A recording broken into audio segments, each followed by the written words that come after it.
le design pattern singleton correspond à un design pattern qui est là pour garantir qu'une classe n'est instanciée qu'une seule fois au maximum. L'idée est la suivante, eh bien, deux objets doivent pouvoir se référer à la même chose, à la même instance d'une classe.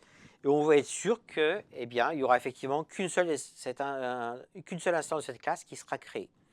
Ça peut arriver quand, par exemple, la classe est là pour gérer la connexion à un SGBD.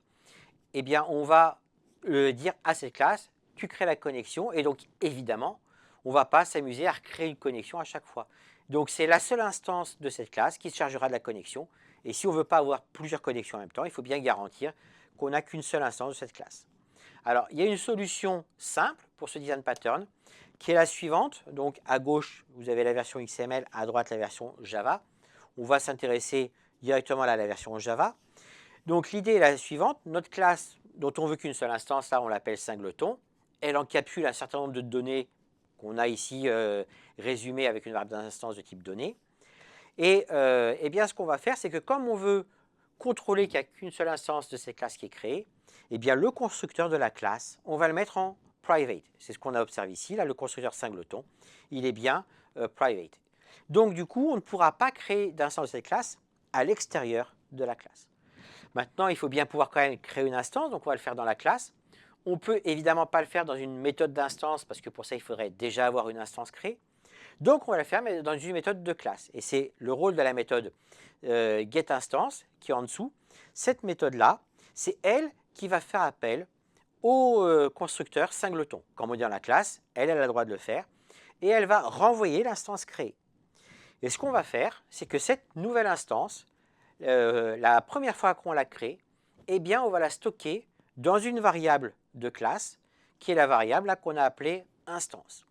Cette variable, au départ, elle est initialisée à nul. Ce qui veut dire que la première fois qu'on fait appel à getInstance, eh bien, le test là que je fais if instance égale nul est vrai. Donc, je crée bien un objet, je fais un new singleton. Et cet objet, je le stocke dans ma variable d'instance, dans ma variable de classe, pardon, qui s'appelle instance. Et puis, je renvoie cette nouvelle instance.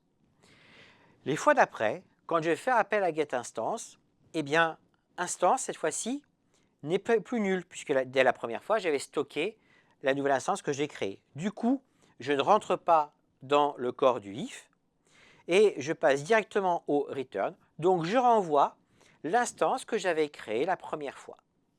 Et donc, grâce à ça, eh bien, je garantis que j'ai qu'une seule instance de cette classe qui peut être créée. C'est celle qui est créée lors du premier appel à getInstance.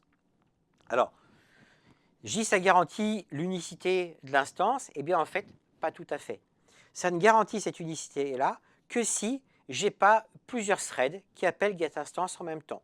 Sinon, on pourrait très bien imaginer un cas de figure où j'ai un premier thread qui appelle getInstance et qui teste instance est à nul, c'est vrai, donc il rentre dans le if.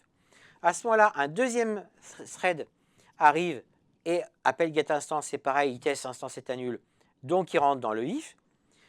Puis il crée une instance de la classe qui stocke dans l'instance.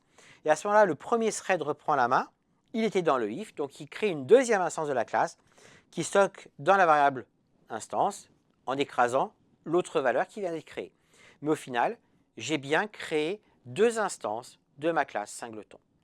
Donc on voit que cette solution-là, elle ne garantit pas vraiment l'unicité de l'instance de la classe singleton quand j'ai plusieurs threads qui s'exécutent en même temps. Et donc il y a une version qui, elle, est thread safe, qui existe de ce design pattern en Java, qui est la suivante. Ici, je vais, dans ma classe singleton, créer une classe interne de statique, ici la classe détenteur, et dans cette classe, j'ai également une variable de classe instance, ici du type singleton, qui, à sa création, crée un singleton. Et derrière, ce que fait ma méthode getInstance, parce que j'ai quand même une méthode getInstance dans mon singleton, c'est qu'elle renvoie la valeur de cette variable de classe de ma classe interne.